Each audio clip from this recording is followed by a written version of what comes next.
तजीवनं कविभिरीडितं कल्मषापहं श्रवणमंगलं श्रीमदाततं भुवि गृह्णन्ति ये भूरिदा जनाः। साप्ताहिक प्रवचनमालेचा आपला विषय आहे श्री रामकृष्ण वचनामृत आणि श्रीमद् भगवद्गीता।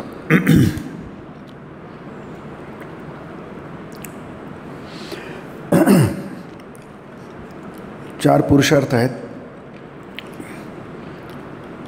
सनातन धर्माने आपल्यासमोर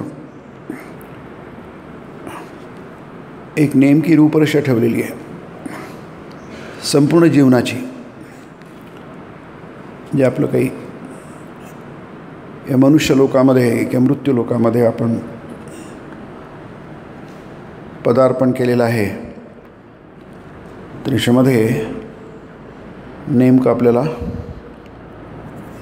एवढ्या मिळालेल्या आयुष्यामध्ये गीतेमध्ये मनुष्य लोकही म्हटलं आहे, क्षिप्रम हि मानुषे लोके सिद्धिर्भवती कर्मजा। या मनुष्य लोकामध्ये तुम्ही कर्म करून तुम्हाला यश पटकन मिळतं। इथे कर्म शब्दाचे अर्थ बरेच आहेत। इथे सकाम कर्म अर्थाने घेऊ शकतो आपण, म्हणून लोक सकाम असतात, कामनायुक्त कर्म करतात। जे कर्म ज्ञान उत्पन्न करतं, आत्मज्ञान उत्पन्न करतं किंवा त्याकडे आपल्याला प्रवृत्त करतं, असं कर्म किंवा अशा प्रकारे कर्म करण्याची प्रवृत्ती माणसामध्ये अल्प असते किंवा बहुतांशी नसते असं म्हणायला काही हरकत नाही। ते जर संस्कार तसे आपल्याकडे असतील, जन्मजन्मांतरे वा असं म्हटलं आहे शास्त्रामध्ये, याचा अर्थ या जन्मामध्ये ते संस्कार आपण कणाकणाने गोळा केले असतील किंवा जन्मांतरे वा या अगोदरच्या अनेक जन्मांमध्ये आपण संस्कार असे गोळा केले असतील, तर ती प्रवृत्ती माणसामध्ये होते। ही जो कर्म करतो या जन्मामध्ये कर्म करतो, या मृत्यू लोकामध्ये मनुष्य लोकामध्ये बऱ्याच प्रकारे याचं वर्णन केलं आहे। इह लोके म्हटलं आहे। इह म्हणजे हा आपला, ह्या भूमीवर या पृथ्वीवर आपण जे कर्म करतो ते त्याचे हेतू बरेच असू शकतात।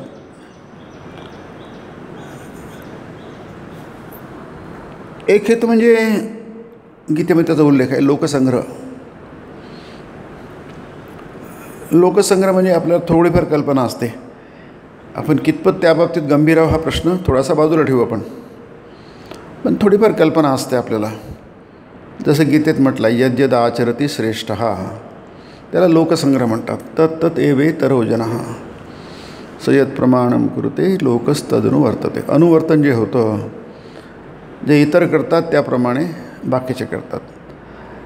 म्हणजे कर्म करताना हे सतत भान ठेवणं की तुमचं अनुकरण इतर करत आहेत। श्रेष्ठ आचरती, जे श्रेष्ठ आचरण, तत्तत यत यत तत्तत तेच ते। इतरो जना म्हणजे जे श्रेष्ठ नाहीत ते, या अर्थाने इतरजन म्हटलं आहे। ते त्याचप्रमाणे करतात इतरो जना। ते प्रमाण म्हणतात, ते बरोबर आहे, प्रमाण आहे, मग त्याप्रमाणे ते इतर जण त्याला प्रमाण मानतील, त्यांच्या म्हणण्याला मान तुकवतील। त्याला म्हणतात लोकसंग्रह।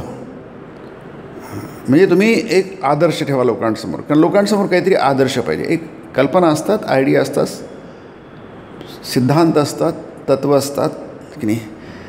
ती तत्त्व ग्रहण करणं, धारणा करणं आणि त्याप्रमाणे संस्कार निर्माण करणं आणि त्याप्रमाणे वागणे फार मोठी गोष्ट आहे। ते सगळ्याच लोकांना सर्व प्रकारे जमत नाही। त्याच्यात ते बऱ्याच प्रती असतात, कॅटेगोरी असतं। त्यामुळे लोकांसमोर काहीतरी आधार मनुष्य पाहिजे असतो किंवा आदर्श पाहिजे असतो। मग त्याप्रमाणे मनुष्याबरोबर हळूहळू काय करतात जातात। आम्हाला कोणती लिडरशिप पाहिजे असते। की नाही. गोष्टी करायला लोक तयार आहेत, पण कोणी लीडर नाही आहे, कोणी नेतृत्व करायला नाही आहे. नेतृत्व करायला की बाकीचे लोक, मग जर शिवाजी महाराज उभे राहिले नेतृत्व करायला, इथं कित्येक लोक होते त्यावेळी, अजूनही आहे. पण शिवाजी महाराज नेमकं काय केलं, सगळ्यांना नेतृत्व दिलं, लीडरशिप दिली की नाही. ही लीडरशिप सगळेजण देऊ शकत नाही, त्याला आपण आदर्श व्यक्ती म्हणतो. मग कोणत्याही क्षेत्रात असो की नाही, जितकी लीडरशिप देऊ शकले लोकांना ती लीडरशिप हवी असते, आणि त्याला म्हणतात लोकसंग्रह की नाही. तर त्याचा एक हा हेतू आहे. दुसरं म्हणजे तुम्ही जे कर्म करता ते आत्मज्ञान निर्माण करतं. प्रत्येक कर्म हे आत्मज्ञान निर्माण करतं, तो संस्कार निर्माण करतो. उदरभरण नो हे जाणीजे यज्ञ कर्म. म्हणजे उदरभरण हे फार लौकिक गोष्ट आहे, आपल्या नेहमीची आहे, दररोज करतो. सकाळी नाश्ता करून येतो आपण, दुपारी जेवतो, रात्री जेवतो, मध्ये मध्ये काहीतरी आपण खात राहतो. ते काय सगळं उदरात जातं, म्हणजे पोटात जातं. म्हणजे पोटं भरण्याचं आहे ते. उदरभरण म्हणजे पोट भरणं, ते उदरभरण नाही आहे, नोहे. मग तुम्ही काय जाणा, ते जाणीजे यज्ञ कर्म आहे. आपण ते यज्ञ नंतर बघू कधीतरी. आणि गीतेमध्ये 4व्या अध्यायात खूप उल्लेख आहे, कारण संपूर्ण जीवनच यज्ञ कर्म आहे. सुंदर, ते त्याचीच कल्पना आहे. म्हणून गीतेमध्ये यज्ञ, दान, तप हे 3 कर्माची मान्यता दिलेली आहे. प्रत्येक कर्म यज्ञरूप असतं, दानरूप असतं आणि तपरूप असतं. आपल्या डोळ्यासमोर एकच आहे, ते सगळं वेगळं नाही आहे. समर्पण बुद्धी तिन्हीमध्ये आहे. पण गोष्ट तुम्ही विभागून सांगितली तर आपल्याला पटकन समजायला समजायला सोपी जाते. पण त्याचीच 3 विभागणी केली आहे, आणि तिन्ही स्वतंत्रपणे गीतेमध्ये सांगितलेलं आहे. यज्ञ, दान, तप, तिघांचा विस्तार आहे, पण तिन्ही म्हणून एकच गोष्ट आहे, समर्पण. त्याला यज्ञ म्हटलं आहे की नाही. यतता ब्रह्मणो मुखे. ब्रह्मणो मुखे म्हणजे वेदांनी सांगितलं आहे, ते विस्तारपूर्वक सांगितलं आहे की नाही. पण आपल्याला समजायला नाही, उदरभरणो हे जाणीजे यज्ञकर्म नाही. म्हणजे साधं पोट भरणंसुद्धा जी अत्यंत लौकिक भौतिक क्रिया आहे, शरीराला धरून आहे, ती क्रियासुद्धा तुम्ही यज्ञरूप करू शकता. नाम घेता हरीचे, वदनी कवळ घेता नाम घ्या हरीचे. हरीचे नाव घेतलं, सहज हवन होते. नाम घेता हा फुकाचा शब्द महत्त्वाचा आहे, कारण फुकट म्हटलं की लोक करायला तयार होतात, आहे की नाही. नाम घेता फुकाचे. मी देवाचं नाव घेऊन तुम्ही जर जेवले, हरीचं नाव घेऊन जेवले, तर ते साधारण कर्म असाधारण होतं. मग ते उदरभरण राहत नाही, पोट भरणं राहत नाही. कारण पोट भरावंच लागेल तुम्हाला, नाही तर तुम्ही तुमची स्थिती कशी होणार नाही. तुमचं आयुष्य जगणं त्याच्यावर अवलंबून आहे ना. त्यामुळे उदरभरणं हे म्हटलं तर कोणी की तुम्हाला उदरभरण आहे की पोटभरणं आहे की, त्याचे विविध प्रकार आहेत. त्याचा उल्लेख गीतेमध्ये आहे. सात्विक, राजसिक, तामसिक आहार असतो की नाही. पण ही जी क्रिया आहे, ही क्रिया ही साधारण नाही आहे, सामान्य नाही आहे. या अर्थाने कोणतीच क्रिया सामान्य नाही आहे. मी फक्त उदरभरण हे उदाहरण घेतलं, कारण गीतेमध्ये सगळे 26-27 तरी यज्ञ दिले आहे की नाही. कर्मजान्तान विद्धी एवं ज्ञात्वा विमोक्षते. म्हणजे हे जर तू कर्म घेतलं की साधारण लौकिक म्हटलं तर लौकिक आहे, त्याचं फळ लौकिक होणार. जसा भाव तशी सिद्धी. तुम्ही या कर्माला लौकिक म्हटलं, जेवण आहे दररोज करतो की आपण, म्हणून आपल्याकडे ते जेवणाच्या आधी आपण काय करतो, त्याला ब्रह्मरूप करतो. ब्रह्मार्पणम ब्रह्मवीर आमच्याकडे म्हणतात. गीतेचा 24वा श्लोक आहे 4थ्या अध्यायाचा. नाही, सगळंच ब्रह्मरूप आहे. ब्रह्मकर्म समाधीना. ते आपलं समाधीन, आपण कुठं समाधीन आहोत. पण त्यांचं होतं तर आपण तर आपली होऊन जाईल की नाही. हे ब्रह्मकर्म आहे की नाही, हे काही लौकिक कर्म नाही आहे. त्यामुळे ह्या सगळ्याच कर्मांना शास्त्र म्हणतं, गीता म्हणते, कर्मयोग म्हणतो, सगळंच म्हणतं की हे आपल्या हातात आहे की नाही. फक्त त्याच्यासाठी फार कठीण आहे ते. तो भाव निर्माण करणं फार कठीण आहे की नाही. श्रीरामकृष्ण जेवत होते, त्यांच्याकडे त्यांची भक्तीबाई बसली होती. ते बघत होती काय जेवतात. त्याला लगेच जेवताना कोणीतरी आतून असं काय ते कटकन कोणतं. मग त्याने म्हटलं की श्रीरामकृष्ण जेवत आहेत की कोणी ते. त्याने विचारलं तुम्ही म्हणत म्हणजे ते जेवत नाही आहे. जशी आहुती देतो ना आपण अग्नीमध्ये, त्याला यज्ञ म्हणतो आपण. समर्पण आहे ते. गेलं संपलं की नाही. महाफलेषु कदाचन. म्हणजे तेच कर्म अतिसामान्य कर्म. म्हणजे उपनिषदांमध्ये तर कुठल्या कुठे ते टोक गाठलेलं आहे.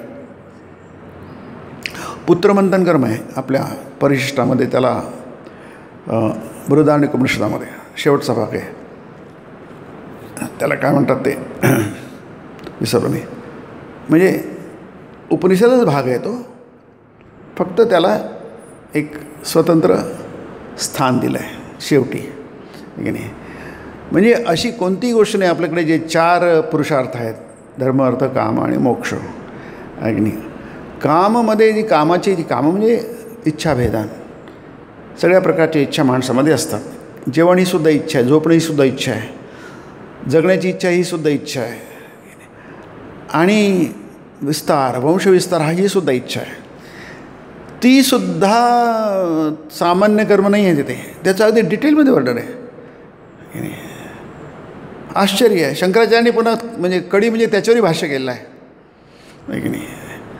त्यांनी म्हटलं नाही अरे हे माझा विषय नाही. आमच्या इंग्लिशमध्ये आमच्याकडे जे उपलब्ध आहे अद्वैताश्रमाचं बृहदाश्रम, त्याच्यामध्ये मूळ श्लोक दिले आहे, मूळ मंत्र दिले आहे, बाकीचं भाषा हे काढून टाकलं आहे, अर्थ काढून टाकला आहे.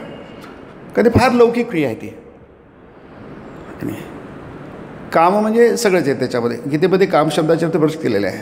ज्या ज्या ठिकाणी ते जे संदर्भ आले त्या त्याप्रमाणे त्याचे अर्थ केले आहेत.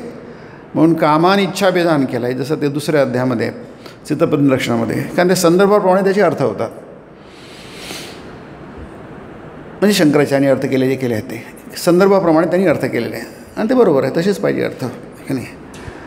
तर ती क्रियासुद्धा यज्ञरूप आहे.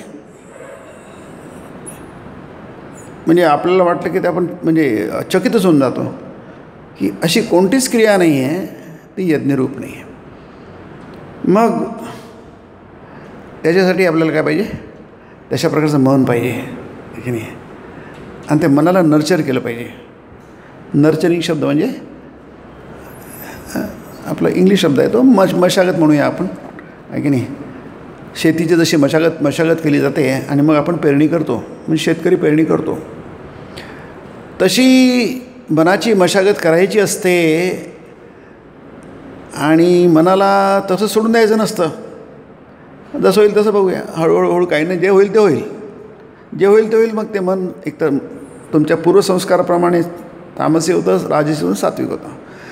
त्याला तसं सोडून दिलं तर म्हणजे विशेष काही घडत नाही, काहीच घडत नाही असं पण म्हणत नाही.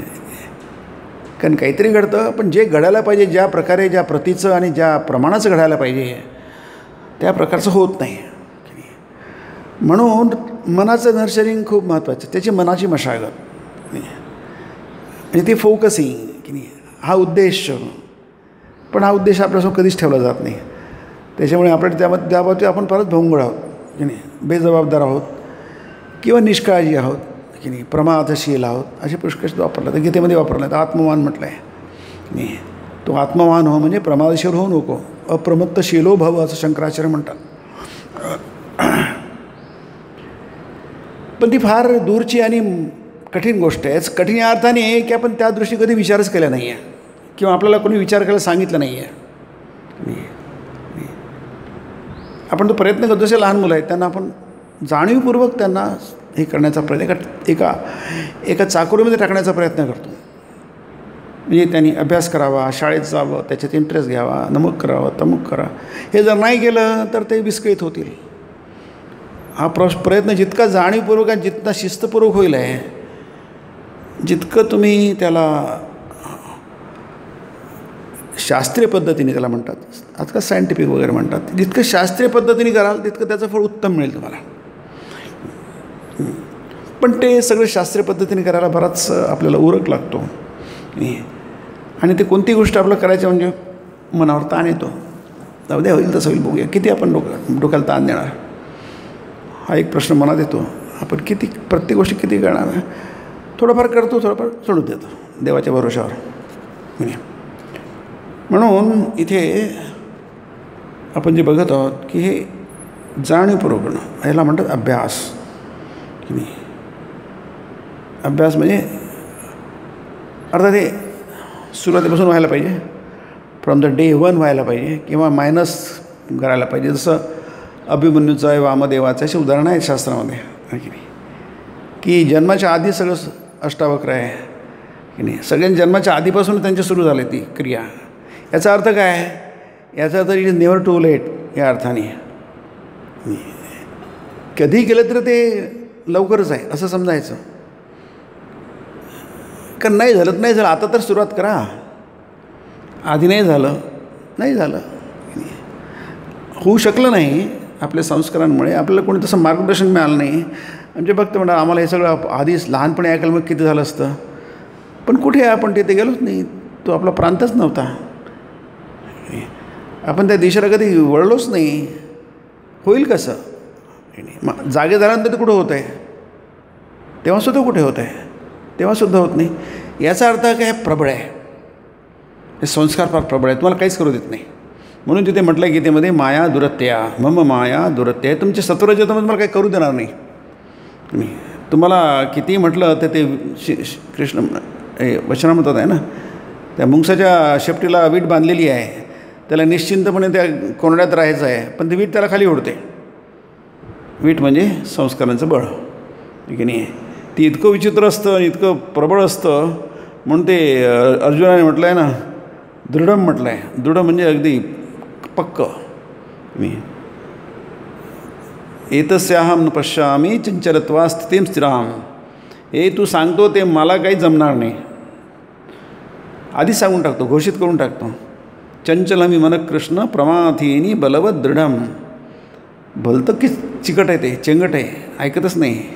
जशी मुलं ऐकत नाही ना. तुमचं किती ज्ञान असो, तुम्हाला किती कळतं, पोरं काही म्हणायला तयार नाही तुम्हाला, कारण त्यांनी आपलं एक ठरवून टाकलं आहे. ते कशाला तुम्हाला जातात?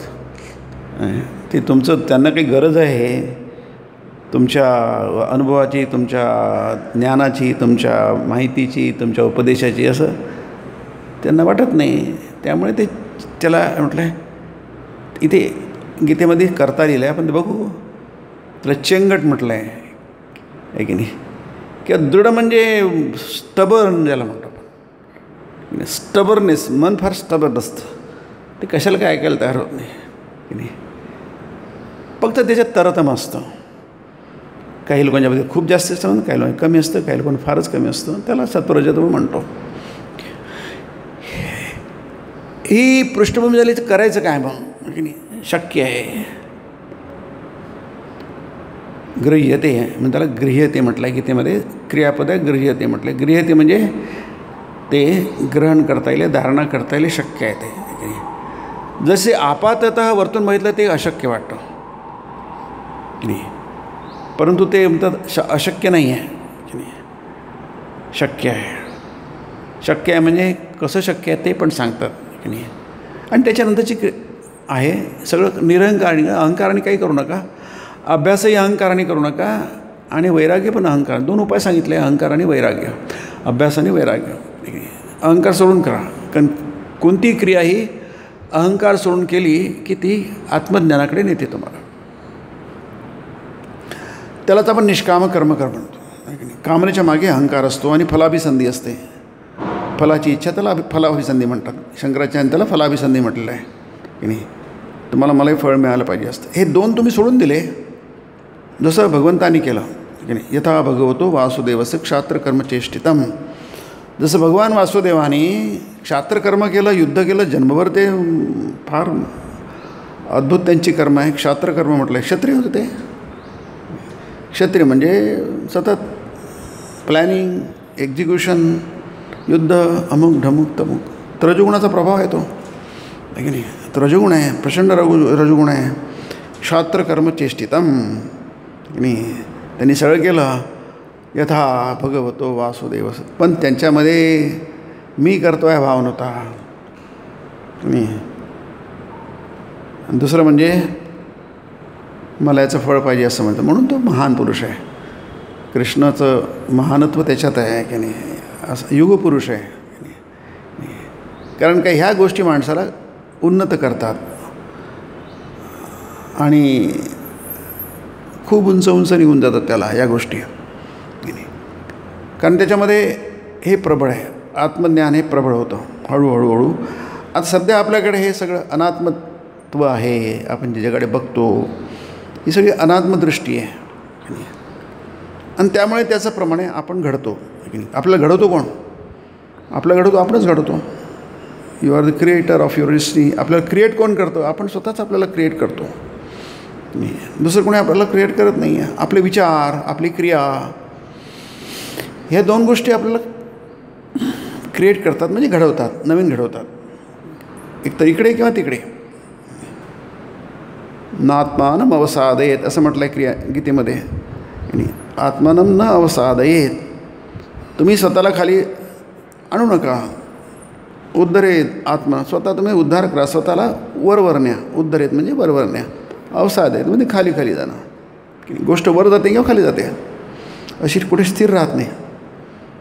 का स्थिरत्व जगाच्या स्थितीला माहीत नाही आहे. प्रकृती नेहमी अस्थिर असते, मनासारखी येतं वर जात खाली, ते असं काही स्थिर राहत नाही. कोणती गोष्ट स्थिर नसते जगामध्ये. पृथ्वी कधी स्थिर नाही, ती सतत फिरत राहिलं आहे.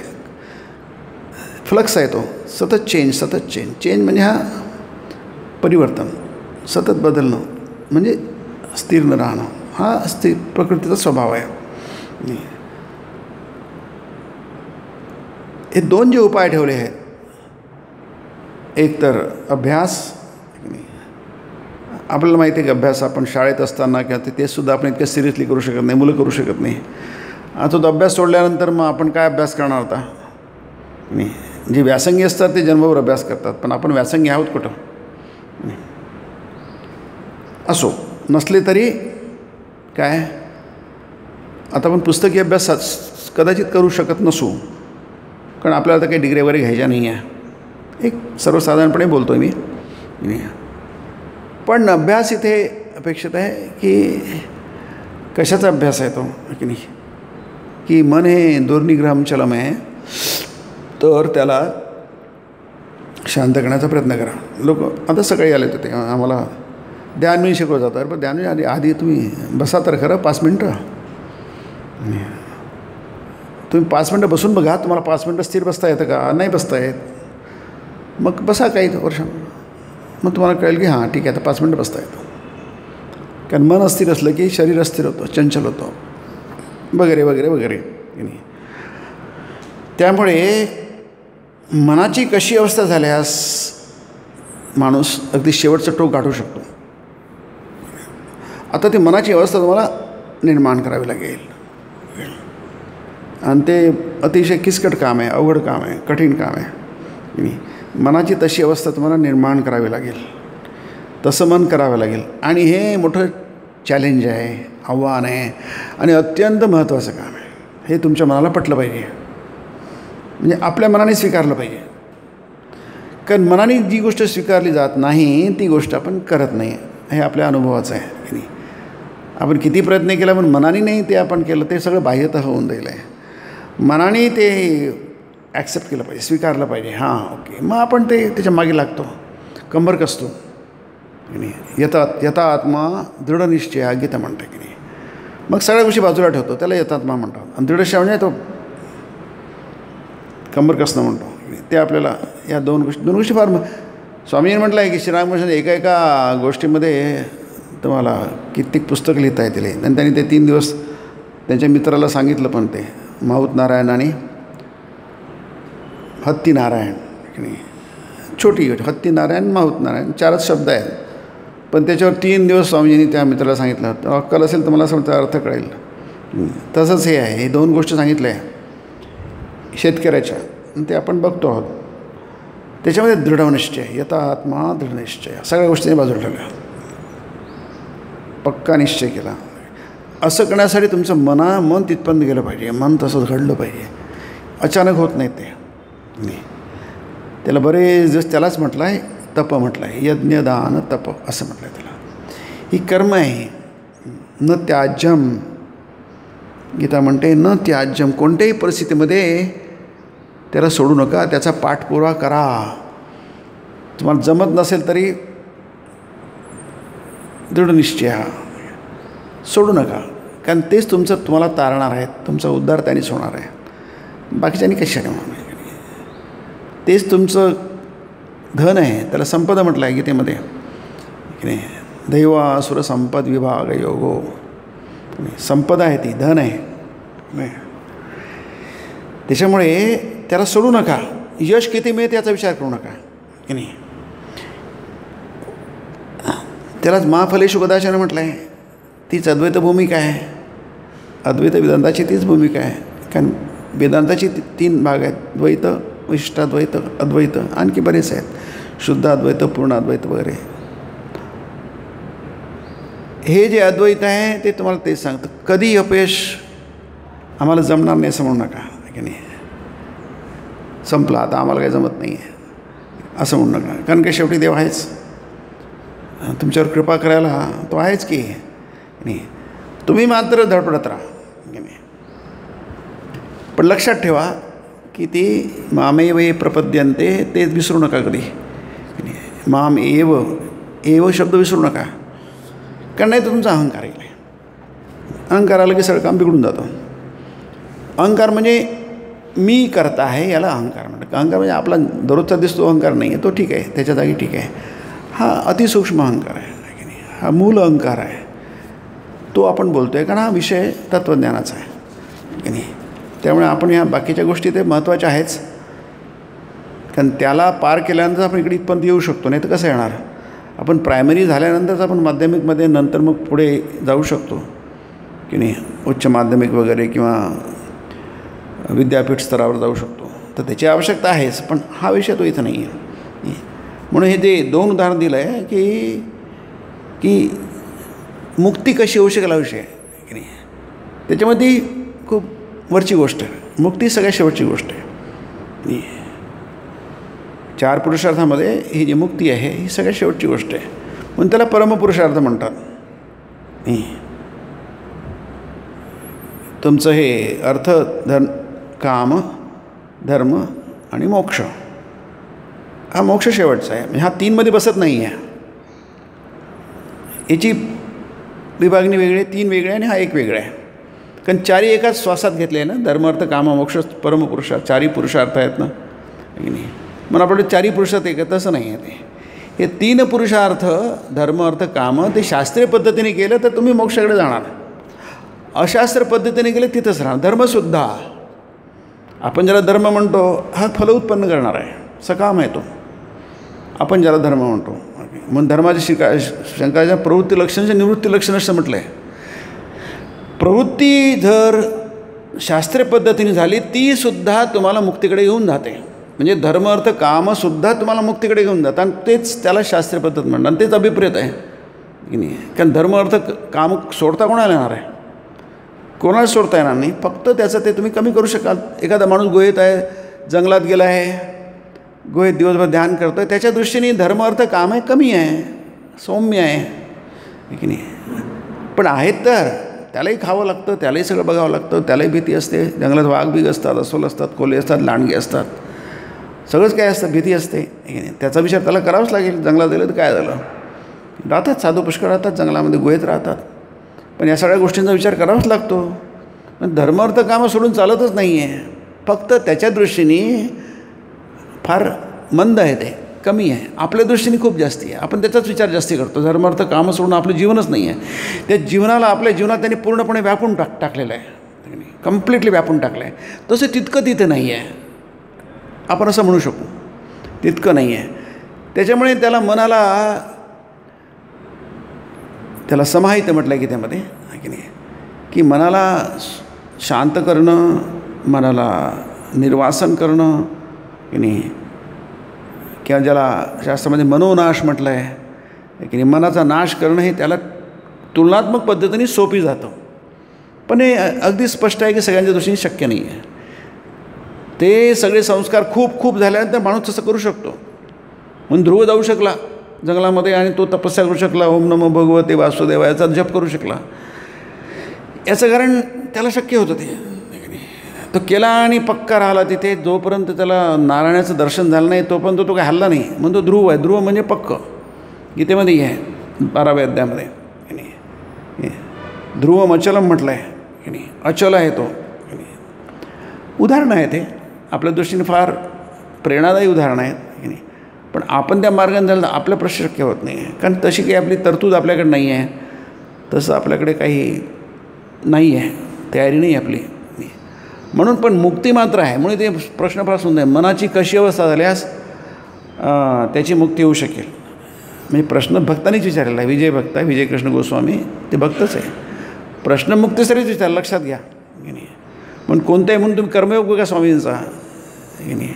त्यांनी सुरुवातच तशी करून टाकली की दुसरं कोणतं तिसरं नाही चौथं म्हणजे मुक्तीसाठीच आम सगळं आहे. मुक्ती सोडून दुसरा कोणताही विचार आपल्या पौर्वात्य तत्त्वज्ञानाने केलेला नाही आहे. हे खूप महत्त्वाचं आहे. कारण आपण शास्त्राचा उपयोग कसा करू शकतो. शास्त्राने मान्यता दिलेली आहे. धर्मार्थ कामाला मान्यतेला प्रवृत्तीला मान्यता दिलेली आहे की नाही. पण ते शास्त्रीय आहे, लक्षात घ्या की नाही. मान्यता काय दिली. प्रत्येक गोष्टी तुम्हाला काही असं कडक होता येत नाही. पुष्कळ गोष्टी सोडून द्याव्या लागतात. मान्यता द्यावी लागते. कारण उगाच काहीतरी ओढताना कोण काही होत नसतात गोष्टी. आपण व्यवहारात बघतो. आपण किती केलं तरी तसं काही होत नसतं. पण त्या एवढंच सांगतात तुम्ही जी प्रवृत्ती तुम्हाला निवृत्तीकडे घेऊन जाते. निवृत्ती म्हणजे मनाची अवस्था. प्रवृत्ती आणि निवृत्ती काही बाह्यता नसते, लौकिक नसते. ती मनाची अवस्था असते. तुमचं मन प्रवृत्त असेल तर तुम्ही काही करा काही होणार नाही. पण मनाला आधी निवृत्त म्हणून इथे सुंदरशा आहे. ते मनाची कशी अवस्था झाल्यास मनाला शास्त्रीय पद्धतीने हळूहळू निवृत्त. मग तुम्ही बाह्यता निवृत्त हो. यथा भगवतो. कृष्ण कुठे निवृत्त झाला शेवटपर्यंत. एका मुहूर्तामध्ये संपूर्ण यदुकुळ नष्ट झाला आपसात मारामारी करून. कृष्णाने त्याच्यात भाग घेतलेला आहे. त्यांनी सगळ्या सांगितलं अरे करू नका तुम्ही स्वतःला मारता. बाप पोराला मारतोय, पोरगा भावाला मारतोय. अरे काय चाललं हे सगळं. बलरामाने खूप प्रयत्न केला सगळ्यांना आवरण्याचा त्या प्रभास तीर्थावर. कृष्णाने खूप प्रयत्न केला पण कोणी ऐकतच नाही आहे. कारण खूप दारू पिलेले होते, उन्मत्त झाले होते. कोणी कोणाला ऐकायलाच नाही. काहीतरी त्या कृतवर्म्याने म्हटलं आणि की तुम्ही अन्याय केला. मग सात्यकीने म्हटलं तुम्ही तर द्रौपदीच्या पोरांना याच्यामध्ये मारलं, झोपेत मारलं. म्हणजे तुम्ही अधर्म कसा केला दोन्ही आलं. आता ठीक आहे सोडून द्या. पण दारू पिल्यानंतर माणसाच्या मेंदूवर काही हे राहत नाही, ताबा राहत नाही. त्याच्या विचारांवर ताबा राहत नाही. होता होता हातापायाचं किती झालं मग ते की अगदी जे हातात सापडेल सगळं मारत सुटले सगळ्यांना. त्या युद्धामध्ये युद्ध कशाला माहिती आहे. ते एक परत भांडणच आहे, युद्ध नाही आहे. महाभारताचं 18 झालं ते युद्ध आहे. ते घोषित युद्ध आहे. हे अघोषित मारामारी आहे की नाही. प्रभास तीर्थावर झालेली तिथे अघोषित मारामारी आहे. ती आपसात झाली. पण त्याचा परिणाम काय झाला. जे संपायला कुरुकुळ संपायला, कुरुक आणि यदुकुळ एकच आहे, सगळे वेगळे नाही आहेत ते आहे की. 18 दिवस लागले हे एका मुहूर्त संपून गेलं. म्हणजे आपसातली मारामारी किती भयंकर असते बघा. ती आपसातलीच होती पण ती घोषित होती. सगळंच घोषित होतं. सगळं त्या म्हणून त्याला धर्मयुद्ध, धर्मक्षेत्रे कुरुक्षेत्रे ते घोषित होतं. हे नाही आहे. पण कृष्णाने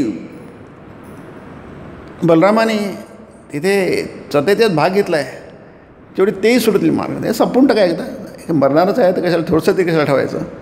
काहीच शिल्लक राहिलं नाही. सो कर्म हे कोणत्याही पद्धतीचं असो ते राहीलच. कोणत्या ना कोणत्या पद्धतीचं राहीलच. आता हे जे दोन गोष्टी आपण बघतो आहे त्याचा आपण विचार करतो आहे की नाही. की हे जे कर्म आहे कर्म कशा प्रकारे करण्यानंतर त्याचं फळ काही असो. जसं ते म्हटलं ना 18 दिवसाच्या युद्धाचं फळ काय झालं तुम्हाला माहिती आहे. त्या प्रभास तीर्थावर झालेल्या युद्धाचं फळ, युद्ध म्हणजे भांडाभांडीचं काय तेही तुम्हाला माहिती आहे की नाही. त्याच्यातून ना लोकसंग्रह साधला आणि त्याच्यातून ना आत्मज्ञानाचे झाले. दोन गोष्टी साधायला पाहिजे. कमीत कमी काही नाही तर लोकसंग्रह तरी साधा. आत्ताही झाला नाही त्याच्यामध्ये की नाही. अजूनही यादव म्हणतात भांडतातच आहेत, यातून बाहेर निघालेच नाही. महाभारताच्या प्रभावातून आपण बाहेर निघालोच नाही अजून त्याच्यातून. त्याच्यामध्ये मग आत्मज्ञानाकडे नेणारं पाहिजे. प्रत्येक कर्म उदर भरणं नो हे जाणीजे. प्रत्येक कर्म, पोट भरणंसुद्धा असं कोणतंच कर्म नाही आपल्या जीवनामध्ये की जे तुम्हाला आत्मज्ञानाकडे घेऊन जाणार नाही. हे पक्क माहीत पाहिजे. फक्त तुम्ही कोणत्या भावनेने करता, जसा भाव तसं सिद्धी, एवढंच फक्त महत्त्वाचं आहे. आणि ते कठीण आहे. पुन्हा पण म्हणतो, अर्जुनही म्हणतो शक्य नाही आहे. अर्जुनासारखा जितेंद्रिय माणूस म्हणतो मला शक्य नाही आहे. तिथं फटकं सांगून टाकतो तो, थोड्या नंतर सांग. तो म्हणतो नाही आधी नाही, आता सांगतो. गिरीश बाबू म्हणतात हे मला जमणार नाही. अरे जेवणाच्या वेळी तरी देवाचं नाव घे, म्हणजे आठवणीसाठी. मला जेवतो किंवा त्याची कशाची आठवण. झोपायच्या वेळी तरी काय मलाही कळत नाही मी किंवा झोपतो किंवा झोपत नाही. मला कशाचीच काही भानच नाही, मी बेभान आहे. माझ्या जीवनाला कुठेही शिस्त नाही आहे. माझी दिनचर्या पक्की विस्कळीत आहे. मला काही समजत. तुम्ही म्हणता की कधीतरी देवाचं नाव घे. मी सहज हवन होते नाम घेता पुकाचे. हरीचं नाव घ्या, ते मला काही शक्य नाही आहे. म्हणजे ती एक्स्ट्रीम केस आहे. मला काही शक्य नाही घोषित करून टाकतो. अर्जुनही म्हणतो मला काही जमणार नाही आहे की नाही. म्हणजे हे काही लोक काय अप्रामाणिक होते नाही, खरं बोलत होते. ते जमत नाही म्हणजे जमत नाही आम्हाला, खरं बोलत होते. ते प्रामाणिकपणे सांगत होते की आम्हाला नाही, म्हणजे टाळायचं म्हणून नाही, आम्हाला नाही जमत. कारण त्यांना कळलं की काय त्याचं गांभीर्य काय आहे, म्हणून ते आम्हाला जमत नाही म्हणतात. अर्जुनालाही कळलं की त्याचं गांभीर्य काय आहे. आपण जर हां आम्ही करू म्हणतात, हो म्हणतात, आहे की नाही. कारण आपल्याला त्याचं गांभीर्यच कळलं नाही. हो म्हणायला काय जातं, त्यात काही थोडीच फुकाच आहे ते, आहे की नाही. आपल्याला सहज करता येतं, हो म्हणता येते. पण ज्यांना गांभीर्य नाही आम्हाला जमणार नाही, आधीच सांगून टाकतो आम्हाला जमणार नाही आहे. मग आम्हाला दुसरं काही सांगा. मग ते म्हणून मला सगळं माझ्यावर भार टाक. श्यामश म्हटलं हां ते जमतं मात्र मला. आता त्यांना तेही समजलं नाही भार टाकणं, देवावर भार टाकणं म्हणजे काय आहे. मामे वयी प्रपद्यन त्याचा अर्थ काय आहे हे त्यांना फार नंतर समजलं. पण ठीक आहे, त्याचा शेवट फारच छान झाला. संत झाले ते गिरीश बाबू, मोठे संत झाले, आहे की नाही. पण त्यावेळी त्याचं गांभीर्य कळणं हे लिहिल्यापासून ते सगळं वर्णन केलं आहे की नाही. म्हणून ते म्हटलं ईश्वर कृपेने असं म्हटलं आहे की नाही. ईश्वर कृपे करून तीव्र वैराग्य अंगी बाळल्यास या सगळ्या कचऱ्यातून माणसाची सुटका, आसक्तीपासून, कामिनी कांचनाच्या आसक्तीपासून सुटका होऊ शकते. म्हणजे धर्म अर्थ काम याच्यातून जसा पगडा बसला आहे, आपला पक्क गच्च धरून ठेवला आहे, तो मोकळे होऊ शकते. ते राहिलं सगळं पुन्हा कृष्णा दोन त्याच्यामध्ये दिलं जाईल. बाह्यतः आपाततः कृष्णाच्या जीवनामध्ये फार सुंदर आदर्श आहे. कृष्णाचा आदर्श वंडरफुल आहे. असा आदर्श म्हणून तो युगपुरुष आहे की नाही, सापडत नाही. अतिकर्मशील आहे की नाही. म्हणजे शेवटीसुद्धा कृष्ण हा ॲक्टिव्ह होता. त्याचं परलोक झाडं गमनसुद्धा ॲक्टिव्ह आहे. तो झाडाखाली बसला चिंतन करून. चतुर्भुज रूप आहे त्याचं त्यावेळेचं कृष्णाचं. आणि त्या व्याधाने त्याला बाण मारला की नाही. म्हणजे त्याचे बरेच सांगतात रामायणातून ते आहे ते वालीचा वध वगैरे त्याला पण जाऊन द्या, तर कर्मफळाचा तो आपण त्याच्यात जाणार नाही. परंतु व्याधाने त्याला बाण मला त्याच्या अंगठ्याला बाण लागला. तो खूप जोराने ओरडला कृष्ण वेदनेमुळे. आणि मग त्याला व्याधाला अरे कोणाला मारला मी बाण. त्याला वाटलं हरणाचं मुख आहे की नाही. सुंदर भगवंताचं ते पद्मचरण होते, पद्म कमळासारखं होतं. त्याला मारलं, कळलं नाही त्याला, व्याधाला काही कळलं नाही. तो जाऊन बघतो की अरे हा तर महापुरुष आहे, युगपुरुष आहे, चतुर्भुज आहे, नारायण आहे. हा मी केवढा मोठा अपराध केला की नाही. माणसाला मारणं एक आहे आणि देवालाच मारणं, संताला म्हणून त्याच्यात स्तर आहे.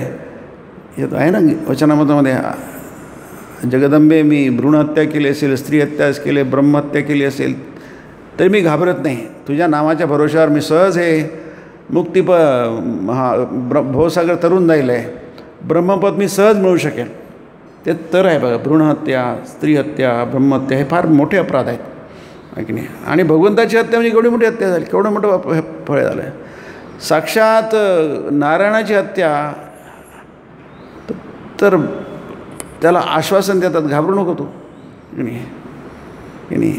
तू तुझ्या एवढ्या मोठ्या अपराधाने तुला केवढं मोठं वाईट कर्म आहे, त्याला तुला कितीचं फळ किती वाईट होणार. की नाही, तू घाबरू नको, त्याला आश्वासत करतात. कारण तो खूप घाबरला असतो, कोणी घाबरेल आहे की नाही. एक मुंगी मेली तरी आपल्याला बरं वाटत नाही आहे की नाही, कारण तिने की आपलं बिघडवलं नसतं, मग तिला कशाला मारायचं, तिला आपण वाचवण्याचा प्रयत्न करतो की नाही. मग एवढ्या मोठ्या महापुरुषाचा वध झाला म्हणजे केवढा मोठा अपराध आहे. घाबरू नको आहे की नाही, तू काही घाबरू नको, तुझं काही होणार नाही, वाईट होणार नाही की नाही. ते म्हणतात तुला मी पुण्य लोकाला पाठवतो जे अत्यंत शुभकर्म करून जातात. जसं गीतेमध्ये आहे ना, शृणुयादपि यो नरः प्राप्य शुभान लोकान प्राप्नुयात पुण्यकर्मणाम. तुम्ही नुसतं जरी कानाने ऐकलं गीतेचं संहिता तरी तुम्हाला शुभान लोकान प्राप्नुयात, तुम्हाला पुण्यकर्माने जे शुभ लोक प्राप्त होतात ते तुम्हाला प्राप्त होतील. शृणुयात अपि यो नरः, नर म्हणजे मनुष्य, जो मनुष्य नुसतं जरी ऐकले शृणुयात अपि म्हटलं, अपि म्हणजे तेवढं जरी तुम्ही केलं शुभान लोकान. अरे तो तर माझं जे या भूमीवरचं अवतार संवरण आहे, आता मी त्या सोडणार ते कामाला मग सहाय्य केलं आहे. म्हणजे कृष्णाने तेच काम हत्येचं, माझी हत्या झालं असं नाही, तू माझ्या लीलेला महत्त्व दिलं आहे, त्याचं तुम्हाला सहाय्य केलं आहे, जा तुला पाठवतो आहे की नाही. त्याला शुभलोकात पाठवून दिलं. काही म्हणा वैकुंठ लोक म्हणा, काय जे काय असेल ते आपल्याला काही समजत नाही, ते सूक्ष्म आहे सगळं. पण शेवटपर्यंत कृष्ण हा काय होता, ॲक्टिव्ह आहे बघा, शेवटपर्यंत ॲक्टिव्ह आहे. त्यांनी याला अर्जुनाच्या निरोप पाठवला की अर्जुनाला घेऊन येते, कारण आता द्वारका डुबणार, सगळं डुबणार, जेवढं काय आहे तेवढं धर्मार्थ कामं सगळं शून्य होणार. मुलं आहेत, स्त्री आहेत, त्यांना घेऊन जा हस्तिनापूरला. आता कारण काहीच नाही राहिलं ना, यदुकुळासाठी सगळं संपलं. यदुकुळ आहे, शाश्वत कुळ आहे, अंधक आहे, वृष्णी आहे, 4 वंश आहेत त्याच्यामध्ये, सगळं शून्य झालं. कृष्णाने एवढे उभारलं मथुरेकडून इथे येऊन द्वारकेला, आणि सगळं काय झालं, बॅक टू वन की नाही, बॅक टू स्क्वेअर वन. पुन्हा तिथेच आलं, जिथून सुरुवात केली तिथेच आलं, सगळं संपलं. आता हे काय करणार, पोट त्यांना घेऊन जा. अर्जुनाला पाठव, दारुक होता त्याचा सारथी, तो गेला तिथे हस्तिनापूरला, कारण त्याकडे काहीच राहिलंच नाही ना. आता हे जागा तर पाहिजे तुम्हाला, एक क्षत्रिय आहेत, राहणार कुठे, तो घेऊन जा त्याला तिकडे. मग तिकडे काय केलं करा, तो नंतरचा भाग आहे, कथा भाग आहे की पांडव इतके उपकृत होते कृष्णाविषयी त्यांना एवढा, कृष्णाशिवाय आम्ही शून्य आहोत, आम्ही अनाथ आहोत. कुंती, द्रौपदी, पांडव, कृष्णाचे उपकार इतके आहेत आपल्यावर. त्याच्यामुळे अर्जुन, ते फार सुंदर आहे. महाभारत थोडं वेगळं आहे, भागवतात थोडंच वेगळं आहे. भागवत आणि महाभारतातल्या वर्णामध्ये बराच फरक आहे. चालेल आपल्याला त्यात काही जायचं नाही आहे. पण तू कृष्ण घेऊन गेला, आपला अर्जुन घेऊन गेला, आणि मग त्याला यांना कुठे जागाच नाही आहे. जसं पांडव म्हणतात आम्हाला 5 गावं तरी द्या, आम्ही राहायचं कुठे. दुर्योधन म्हणतो तुला 5 गावं नाही, सुईच्या अग्रावर मावेल तेवढीसुद्धा जमीन तुम्हाला देणार नाही. मग राहायचं कुठे आम्ही, काय भिक्षा मागायची, क्षत्रियाला भिक्षा मागता येत नाही, दान घेता येत नाही की नाही. मग आम्ही करायचं, जगायचं कसं की नाही. म्हणते अर्जुन म्हणतो आम्ही भिक्षा मागून जगू, पण क्षत्रियाला भिक्षा मागता येत नाही, दान मागता येत नाही की नाही. हा शास्त्राचा नियम आहे. म्हणजे क्षत्रिय मागू शकत नाही, वैश्य मागू शकत नाही, शूद्रही मागू शकत नाही, हे तिन्ही वर्ण दान मागू शकत नाही की नाही. कारण त्यांना तसा भेद नाही आहे. तुम्ही काम करा आणि पोट भरा किंवा जगा या अर्थाने की नाही. यांनी कुठं जायचं. मग म्हणून पांडवांनी त्यांच्यातर्फे, त्यांना कोणी काही त्यांच्यावर कोणतं प्रेशर नव्हतं, परंतु कृष्णाचे आपलं इतके उपकार आहेत, इतके उपकार कृष्णामुळेच आपण जे काही आहोत, इतकं त्यांची भावना त्यांनी कधीच. आणि कृष्ण गेल्यानंतर त्यात गेल्यानं आपण काय करायचं आपलं असं नाही म्हटलं. महान होते पांडव, खूप महान होते की नाही. त्यांनी त्याचा जो नातू आहे कृष्णाचा, जो काय नाव होते, इंद्रप्रस्थ त्याला दिलं. कोण, नाही तो नाही, आत्ता माझ्या तोंडात होतं, ठीक आहे सांगतो आणि लक्षात दिलं. तर त्याला त्यांनी त्याचं राज्य दिलं याच्यामधलं, त्याला ते इंद्रप्रस्थ त्याला देऊन टाकलं की नाही. काय नाव आहे, म्हणजे कृष्ण हा शेवटपर्यंत ॲक्टिव्ह आहे. पण तो ब्रह्मज्ञानी आहे की नाही, तो ब्रह्मज्ञानी आहे, लौकिक पुरुष नाही आहे. आणि म्हणून कृष्ण अजूनही अजर अमर आहे की नाही. म्हणून त्या अजून अवतार म्हणतो. अवतार का म्हणतो, त्यासाठीच आहे. ब्रह्म जेव्हा जीवनात उतरतं संपूर्णपणे, तेव्हा जो माणसाचा चरित्रात बदल होतो, तो सगळं संपूर्णच आपल्याला एक ब्रह्मरूप आहे ते कृष्णाचं की नाही. म्हणून त्याला लीला म्हणतात. आता आपण इकडे येतो या विषयावर की नाही, की हे कसं शक्य आहे. इथे आपल्याला 2 उदाहरणं दिली आहे याच्यामध्ये, की मनाची कशी अवस्था हा प्रश्न आहे, त्याचं उत्तर दिलं आहे की नाही, की तीव्र ईश्वर कृपेने तीव्र वैराग्य अंगी मांडल्यास, म्हणजे त्यासाठी सुद्धा ईश्वर कृपा पाहिजे. म्हणजे तुमचे प्रयत्न, संस्कार, तपस्या, यज्ञ, दान सगळं करूनसुद्धा की नाही ईश्वर कृपा पाहिजे. नाही तर तुम्हाला कर्मफळ तर आहेच की, त्यालाच धर्म अर्थ काम म्हणतो आपण, 3 पुरुषार्थ आहे. आणि हेच जर मोक्षसुद्धा तुम्हाला यांनीच मिळाला तर मग ते तर तुम्हाला फल देणारं, म्हणजे काय म्हणतात त्याला आपण, की जे फळ देतं ते नष्ट होतं. तसंच होऊन जाईल ना, मुक्ती नष्ट होऊन जाईल. Simple logic. मुक्तीसुद्धा कर्मफळ असेल आणि कर्मफळाचा शेवट होतो. क्षीणे पुण्ये मर्त्य लोकम विशंती. पुण्य एक क्षीण होतं आणि संपतं. तर मुक्ती पण संपून जाईल की, तुम्ही मुक्त झाला, पण ती मुक्ती जर अशी असेल, कर्मफलावर अवलंबून असेल, तर तुम्ही पुन्हा बंधनात पडणार. म्हणतात ईश्वर कृपा, त्यासाठी ईश्वर कृपा म्हटलं आहे. ते कर्मफळ नाही आहे. मुक्ती म्हणजे कर्मफळ नाही आहे की नाही, लक्षात घ्या. म्हणून यथा भगवतो वासुदेवस्य क्षात्र कर्मचेष्टे आपण बघू. थोडक्यात सांगायचं म्हणजे, जी क्रिया, जे कर्म तुम्ही करता, जीव या भावनेने करता. मी मनुष्य आहे, माझ्याकडे एवढ्या फॅकल्टीज आहेत, बुद्धीची आहे क्षमता आहे, माझी शारीरिक क्षमता आहे, मनाची क्षमता आहे, भावनिक क्षमता आहे. या सगळ्या क्षमता विचारात घेऊन जेव्हा आपण कर्म करतो ते लौकिक होऊन जातं आहे की नाही. आणि जसं गीतेच्या 18व्या अध्यायात म्हटलं आहे, मी देवाच्या हातातलं काही यंत्र आहे की नाही. आम्ही यंत्र, तुम्ही यंत्री. ठाकूर म्हणतात, मी यंत्र आहे, तू यंत्री आहेस. मी घर आहे, तू घरधनी नाहीस की नाही. जेमनी चालाव मग तेमनी चोली. तू जसं चालवशील तसं मी चालेन, जसं बोलविशील तसं मी बोलेन. ही भावना ही तुम्हाला आत्मज्ञानाकडे घेऊन जाते की नाही. याच्यातही आहे, मी आहे, पण हा मी कसा आहे, ईश्वर कृपेचा आहे तुम्ही की नाही. ईश्वर कृपा इथे आहे. मला एवढं कळलेलं आहे की अशी कोणतीच क्रिया नाही छोटी मोठी की जी मला करता येऊ शकते की नाही. आपण नंतर बघू. हे सगळं अद्वैत वेदांत समजायला तुम्हाला खूप सुंदर उदाहरण म्हणजे अभिनय. म्हणून त्याला लीला म्हटलं आहे. यथा भगवतो वासुदेवस्य कर्मचेत. ती लीला आहे, कृष्णलीला आहे.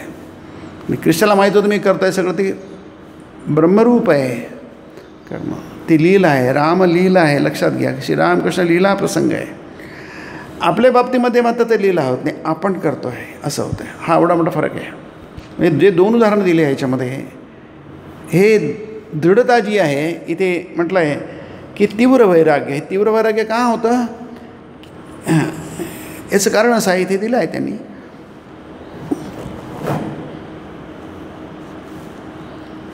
घाई कसली आहे, हां, होईल सावकाश, होत आहे, होईल सावकाश. ईश्वराचं नाव घेत पडावं आपलं, झालं आहे की नाही. हे इथेच लिहिलं आहे, तेच वाचतो मी आहे की नाही. ते काही चूक नाही आहे, लक्षात घ्या. हे चूक नाही आहे, फक्त त्याला अजून ती तीव्रता आलेली नाही आहे. एवढंसुद्धा कोण म्हणत आहे, असे किती लोक म्हणतात आहे की नाही. कुठे काहीच नाही आहे. पुन्हा वाचतो मी, हे लोक म्हणत नाही आहे की नाही. घाई कसली, होतं आहे, होईल सावकाश. असं का तो ताण घेता येत नाही आपल्याला. त्यालाही सगळं आपलं अनुकूलता पाहिजे, मनाची अनुकूलता पाहिजे, बुद्धीची अनुकूलता पाहिजे, भावनेची अनुकूलता पाहिजे, शरीराची अनुकूलता पाहिजे. सगळ्या गोष्टी आपल्या कमी कमी होत जातात जसं वय वाढत जातं तसं की नाही. म्हणून हे आहे की घाई कसली, होत आहे, होईल सावकाश, ईश्वराचं नाव घेत पडावं आपलं, झालं. म्हणतात हे सारं आहे मंद वैराग्य. नाही म्हणजे वैराग्यत आहे पण मंद आहे, सौम्य आहे की नाही. वैराग्य नाही असं नाही आहे, कारण वैराग्य नसेल तर हेही म्हणता येणार नाही आपल्याला. नाही, वैराग्य अति सकारात्मक भावना आहे, ते लक्षात घ्या की नाही. कारण विवेक नसेल तर वैराग्य होत नाही, आणि श्रवण नसेल तर विवेक होत नाही. तुळशीदासांनी फार छान म्हटलं आहे तुळशी रामायणामध्ये, आहे की नाही, की तुम्हाला ते विवेकच होणार नाही श्रवणाशिवाय, आणि विवेक झाल्यानंतर वैराग्यच होणार नाही. आणि वैराग्य नसेल तर ते मंद असो ना, तर मंद वैराग्यच शेवटी तीव्र वैराग्य होऊ शकतं. म्हणून मंद वैराग्याचं उदाहरण दिलं इथे, की तो शेतकरी म्हणतो दुसरा शेतकरी आहे, आणखी दुसराही एक शेतकरी होता, हा तो सुद्धा आपल्या शेतात पाणी आणत होता. जशी अवस्था त्याची होती तशीच अवस्था याची आहे. यालाही शेतात पाणी आणायचं आहे, कारण शेतं पिकं वाढून चाललेली आहेत. त्याची बायको शेतात जाऊन जेव्हा म्हणाली, जसं पहिल्या शेतकऱ्याच्या बाबतीत त्याच्या आधी मुलगी गेली, नंतर बायको गेली, याच्यात बायको गेली, फार वेळ झाला आहे, हां चला आता पुरे, इतक्या अतिरेकाची काहीच गरज नाही. मी असं वाटच पाहतो आहे ते कोणीतरी असं म्हणावं. असं म्हटलं की आपण थोडेसे आपल्यातला जो गिल्ट कॉन्शियस असतो, अपराधबोध होता तो कमी होऊन जातो. बायकोनी म्हटलं तर का ती आग्रह करते, चला, आहे की नाही. आता पहिल्याही शेतकऱ्याच्या मुलीने म्हटलं, बायकोनी म्हटलं, तो तिच्या अंगावर धावत गेला ओरडत कुदळ घेऊन, आहे की नाही, की त्याने म्हटलं तुला समजत नाही की काय शेतं वाळून चालली, आपलं सगळं बुडेल ना, सगळं पिकच बुडेल की, अन्न कशी मरशील की, तो आपण मरू की आपण. फार सुंदर ते श्यामकृष्ण ते वर्णन करतात, फार सुंदर करतात, अतिशय ग्राफिक करतात. नाही म्हणजे तुमच्या डोळ्यासमोर संपूर्ण चित्र उभं राहिलं असं आहे ते. म्हणतात जेव्हा त्यांनी म्हटलं फार वेळ झाला, हां, कारण याला नकोच होतं ते मंद वैराग्य, कंटाळा जरा जाऊ दे. आपल्याला कोणतीही कर्म करताना कंटाळा आला की आपल्याला कोणतरी बघत असतो, जरा किती अभ्यास करतो, झोप की आता, असं म्हटलं की मुलाला खूप आनंद होतो, की नाही. कारण त्याला ते कंटाळा झाला असतो अभ्यास करायचा, ते कंटाळवणं काम आहे असं त्याचं आहे, आणि ते असतंही ते थोड्याफार. कोणी म्हटलं की त्याला खूप आनंद होतो, असं म्हणणारं कोणतरी पाहिजे, आणि तो आपला खूप आवडता होऊन जातो. मग त्याने असं कोणी म्हणावं असं वाटतं आपल्याला. चला आता परी, इतकी अतिरेकाची काहीच गरज नाही. याची रिॲक्शन बघा शेतकऱ्याची.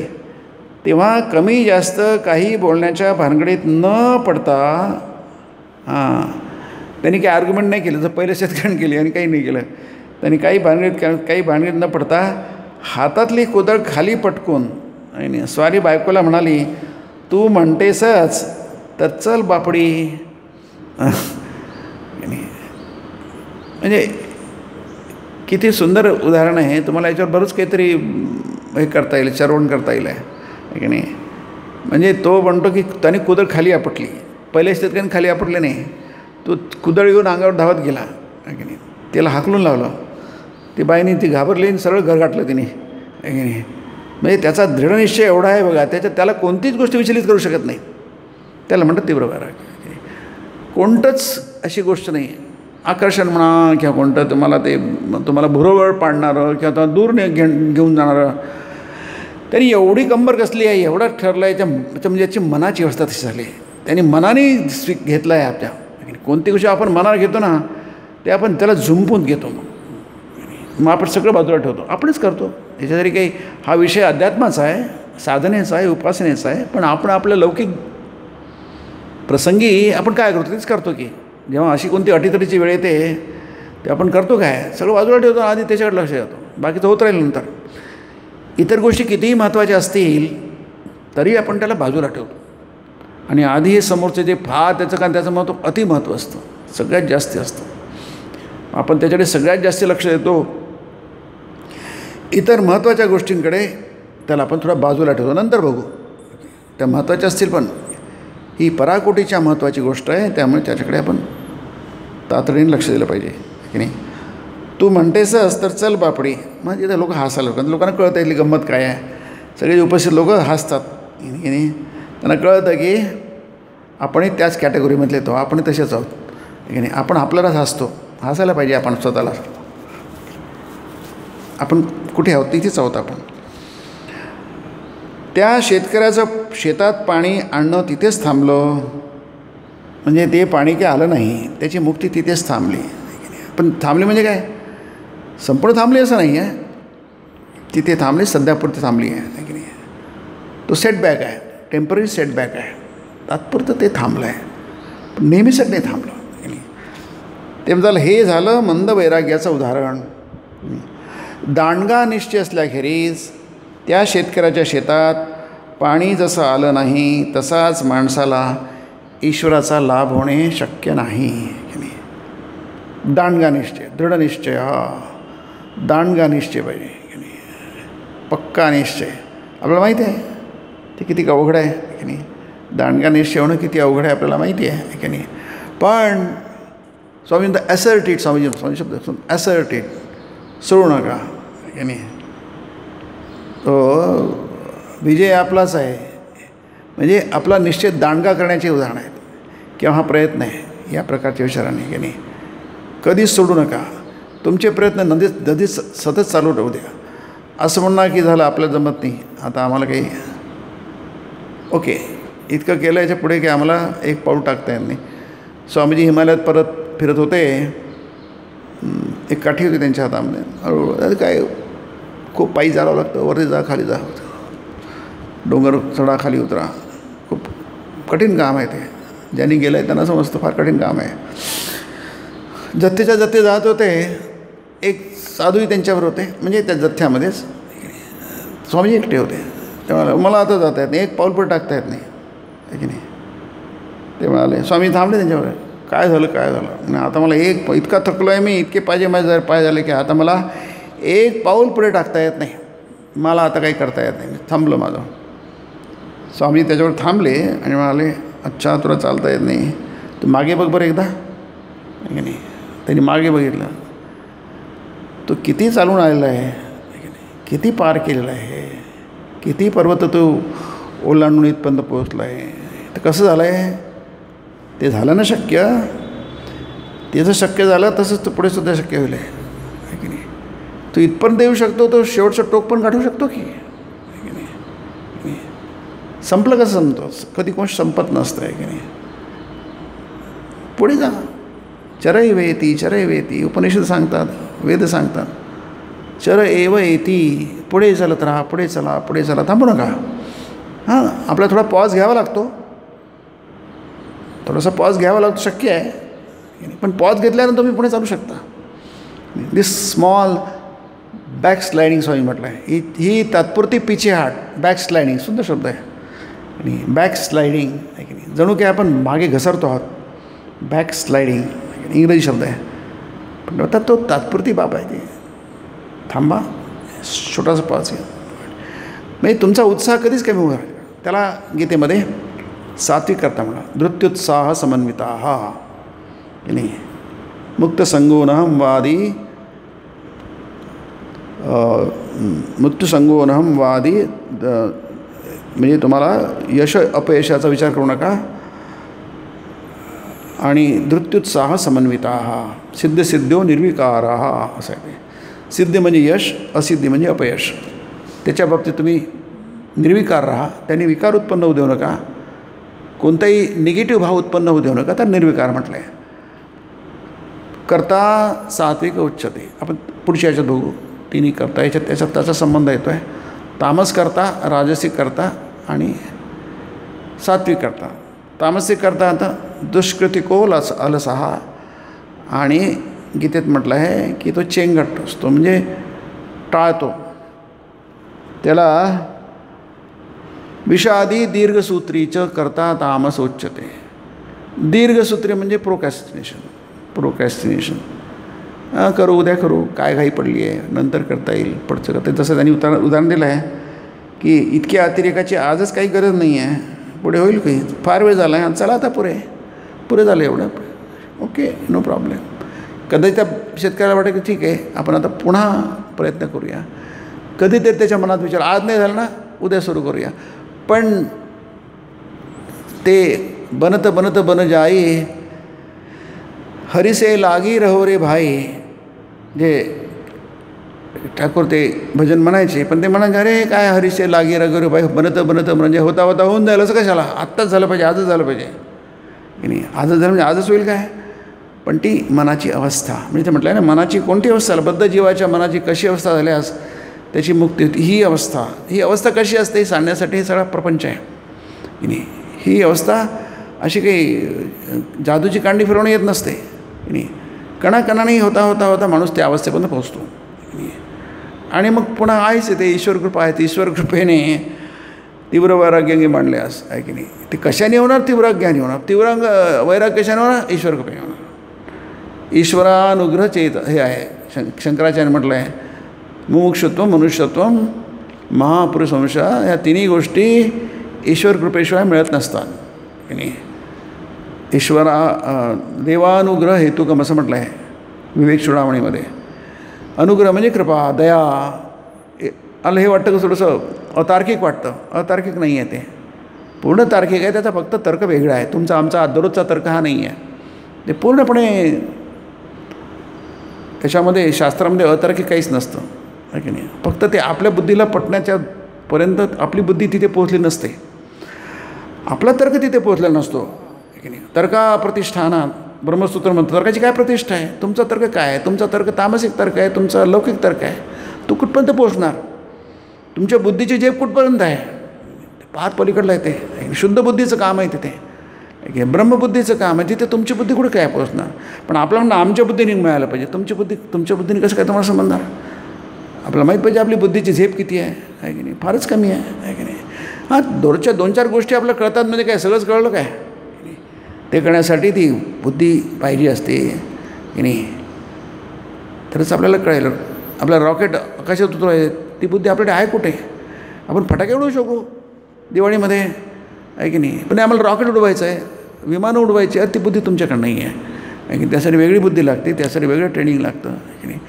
हे आपल्याला मान्य करायला पाहिजे. तसंच हे आहे इथे पूर्णपणे ईश्वर कृपेच्या घडत नाही म्हणजे तसंच आहे ते. फक्त तुम्हाला ते समजून घ्यायसाठी थोडंसं तुम्हाला आपले सगळे नेहमीचे तर्क वगैरे बाजूला ठेवावं लागते.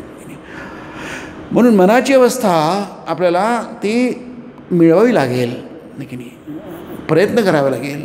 त्याला तपस्या म्हणतात की नाही, त्याला साधना म्हणतात, त्यालाच उपासना म्हणतात, त्यालाच यज्ञ म्हणतात, त्यालाच दान म्हणतात. हे सगळं एकत्र आहे. असं करता करता तुमची मनाची अवस्था बदलते. आणि जी गोष्ट तुम्हाला आज वाटते अशक्य आहे ती अशक्य नाही आहे, असंभव आहे ती असंभव नाही आहे, ती ऑलवेज पॉसिबल आहे. कारण ते मनुष्यासाठीच आहे की नाही. मनुष्याची गोष्ट मनुष्याला पॉसिबल तर कोणाला दुसऱ्या कोणाला होणार. कारण मनुष्य देवता बनू शकतो. तो जसा पशु बनू शकतो, राक्षस बनू शकतो, असुर बनू शकतो, तसं तो देवता बनू शकतो. जसं तो असुर बनणं शक्य आहे तसं देवता बनणं पण शक्य आहे. तो ब्रह्म बनणं पण शक्य आहे. अशक्यातली गोष्ट नाही आहे की नाही. ती शक्यतेतल्या कोटीतली गोष्ट आहे. ती शक्यच होणार की नाही. फक्त इथलं एकच सूत्र आहे की ईश्वर कृपा आहे की नाही. हे विसरायला नको की नाही. ईश्वर कृपा आहे. ईश्वर कृपाने ईश्वराने आपल्याला एक भूमिका दिली आहे. ती भूमिका रंग ते पार पाडा. त्यालाच म्हटलं आहे कर्मयोग. तुम्ही काय आहात. देव हा निर्माता आणि निर्देशक आहे. काही असतात ना डायरेक्टर आणि प्रोड्युसर एकच असतं, तसा तो आहे. त्यांनी तुम्हाला एक भूमिका दिली आहे रंगमंचावरची. तुम्ही पूर्णपणे ॲक्टर आहात. त्याला म्हणतात लीला आहे की नाही. जसं भगवंत ॲक्टरपणे वागतात त्याला कर्मयोग म्हणतात. तसंच तुम्ही पण ॲक्टर आहात. आपल्यापैकी प्रत्येकजण ॲक्टर आहे. आपण काहीतरी मेकअप वगैरे केला तर मेकअप वगैरे करतात, त्याप्रमाणे आपली वेशभूषा केली आहे, त्याप्रमाणे सगळं काही आहे. फक्त आपण ॲक्टिंग करतो आहे. Acting and nothing else. दुसरं काहीही करत नाही आहे. हे जर आपण ह्या भावनेने जर केलं तेच कर्म आपलं आत्मज्ञानाकडे ब्रह्मज्ञानाकडे घेऊन जातं. म्हणून हे 2 उदाहरणं आहेत. 2 शेतकऱ्यांची उदाहरणं आहेत की नाही. हे 2 शेतकऱ्यांचं सांगितलं आहे. हे बद्ध जीवाच्या मनाची अवस्था कशी झाल्यास आपलं बद्धत्व राहत नाही. आपण मुक्त होतो, बंधनातून मुक्त होतो, आसक्तीतून मुक्त होतो, मोहातून मुक्त होतो. हे शक्य आहे. म्हणजे अशक्य नाही. त्यासाठी थोडासा प्रयत्न पाहिजे. बाकी देव आपल्याला पुढे ढकलतो आहे. जसं ते रेलिंग आहे ना, खाली उतरताना ज्यांना पायाला ताकद नाही आहे, वय झालेलं आहे, गुडघे दुखतात आहे काय, ते रेलिंग धरावं, मागून कोणी धक्का मारला हळूहळू तो वरती येऊन इथपर्यंत पोचतो तो आहे की नाही. त्याच्या पायात शक्ती नाही आहे. पण कोणीतरी मागून जर त्याला असा सपोर्ट दिला, थोडं हळूहळू ढकललं, अगदी खूप कारण आता आमच्याकडे रॅम्प आहे, त्याचा कधीच वापर होत नाही, सगळ्यांचं काम इथंच होऊन जातं. धरून थोडं तर मागून ढकल देवाचं दर्शन होऊन जातं. आणि तर तुमचा प्रयत्न आणि देवाची कृपा याने काय सगळं काय घडून येतं. पुढच्या प्रवचनात बघूया. ओम निरंजनम नित्यमनंतरूपम भक्तानुकंपाधृतविग्रहं वै ईशावतारं परमेशमु तं रामकृष्णं शिरसा नमामि. ओम शांति शांति शांति. हरि ओम तत्सत्. श्रीरामकृष्णार्पणमस्तु.